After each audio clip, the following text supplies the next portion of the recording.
Right, hoofstuk 5, reguit lyne gaan ons mee begin. En as ons gou daaraan dink, het jy dit in graad 9 ook geleer van reguit lyne. Nou, hoofstuk 5 wat sê funksies en grafieke, nou ek gaan vir die naam ook net hierso vir jou gee. Natuurlik het ek nou gesê, dis hoofstuk 5, maar sy naam is funksies en grafieke. Right? Jy gaan 'n hele klomp funksies leer en saam met die funksie kom die grafiek.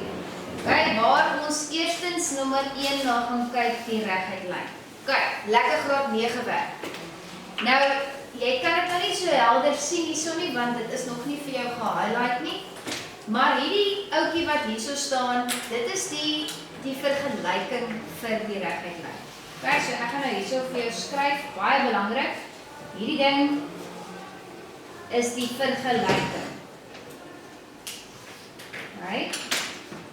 Want baie keer vra hulle vir jou bepaal die vergelyking van die volgende, sodat jy nou weet hoe lyk die vergelyking.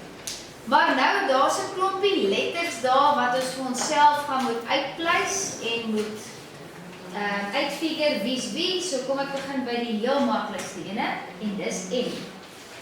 Nou, M sal jy sien op jou notas is die een wat sê, die moet nie daar wees nie.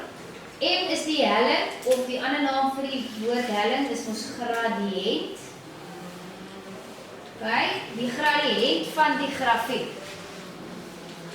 Nou, jy het in analitiese meetkunde en in jou taak het jy gesien dat jy het hy wys eintlik is onder die kort na, kyk.